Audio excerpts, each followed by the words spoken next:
আজকে আমরা আলোচনা করব গুণনীয়ক প্লাস গুণিতক নিয়ে। গুণনীয়ক মানে ভাগ আর গুণিতক মানে নামতা। এখানে 1 নম্বর কোশ্চেন আছে 6 এর গুণনীয়ক সেট কত? গুণনীয়ক মানে ভাগ। তাহলে যে আমরা জানি যে কোনো সংখ্যাকে 1 দ্বারা ভাগ করা যায়, তার মানে এখানে প্রথমে আমাদেরকে 1 লিখতে হবে। তারপরে যেহেতু 6টা জোড় সংখ্যাকে অবশ্যই 2 দ্বারা ভাগ করা যায়, 2। তারপরে 6 কে আবার কত দ্বারা ভাগ করা যায়? 6 কে 3 দ্বারা ভাগ করা যায়, 3 দুগুণে 6। তারপর 6 দিয়ে 6 কে ভাগ করা যায়, 6 দিয়ে 6 কে ভাগ করা যায়। যেহেতু গুণনীয়ক আর আমরা জানি সেটকে সবসময় সেকেন্ড ব্র্যাকেটের ভিতরে রাখতে হয়, তার মানে 6 এর গুণনীয়ক সেট হচ্ছে কত? 1 2 3 আর 6। এখন এখানে যদি বলে 6 এর গুণিতক কত? গুণিতক মানে কি? নামতা। তাহলে আমাদেরকে 6 এর নামতা পড়তে হবে। 6 এর নামতা কি?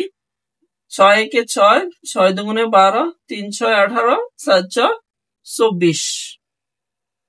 3টা পাওয়া 4টা অপশন নেওয়া যেতে পারে। 2 নম্বর কোশ্চেনে লেখা আছে 4 এর গুণনীয়ক কত? গুণনীয়ক মানে ভাগ। তাহলে যে কোনো সংখ্যাকে 1 দ্বারা ভাগ করা যায়, যে কোনো সংখ্যাকে 1 দ্বারা ভাগ করা যায়। যেহেতু 4টা জোট, তাহলে জোটকে 4 কে অবশ্যই 2 দ্বারা ভাগ করা যাবে। 4 কে 4 দ্বারা ভাগ করা যায়। সেটকে অবশ্যই সেকেন্ড ব্র্যাকেটের ভিতরে রাখতে হয়। এবার বলছে যদি 4 এর গুণিতক কত? গুণিতক মানে নামতা, মানে 4 এর নামতা পড়তে হবে।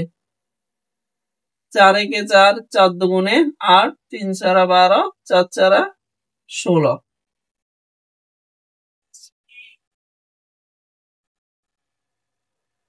এখানে 3 নম্বর কোশ্চেনে লেখা আছে 10 এর গুণনীয়ক সেট কত? গুণনীয়ক মানে কি? ভাগ। তার মানে যে কোনো সংখ্যাকে 1 দ্বারা ভাগ করা যায়। 10 কে, যেহেতু 10 এটা জোড়, এই 2 দ্বারা ভাগ করা যায়। 10 কে 3 দ্বারা ভাগ করা যায় না, 4 দ্বারাও ভাগ করা যায় না। 10 কে 5 দ্বারা ভাগ করা যায়, আবার 10 কে যে 10 দ্বারা ভাগ করা যায়।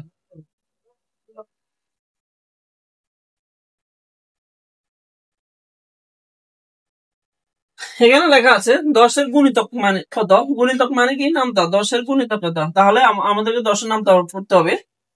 10 একে 10, 10 দুগুণে 20, 3 10 30, 4 10 40। এখন এখানে লেখা আছে 4 নম্বর কোশ্চেনে 9 এর গুণনীয়ক কত? 9 এর গুণনীয়ক মানে কি? ভাগ। তাহলে আমাদেরকে যে কোনো সংখ্যাকে 1 দ্বারা ভাগ করা যায়।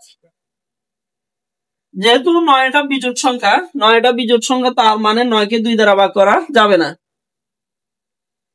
9 কে 3 দ্বারা ভাগ করা যায়, 3 3 9। 9 কে 4 দ্বারা ভাগ করা যায় না, 5 দ্বারা ভাগ করা যায় না। 9 কে 9 দ্বারাই ভাগ করা যায়। এখন যদি বলে 9 এর গুণিতক কত? গুণিতক মানে নামতা। তাহলে আমাদেরকে 9 এর নামতা পড়তে হবে। 9 কে 9, 9 দুগুণে 18, 3 নং 27, 4 নং 36। তাহলে আমাদেরকে গুণনীয়ক অথবা গুণিতক যেভাবে দেখ আমরা এভাবে সমাধান করার চেষ্টা করব।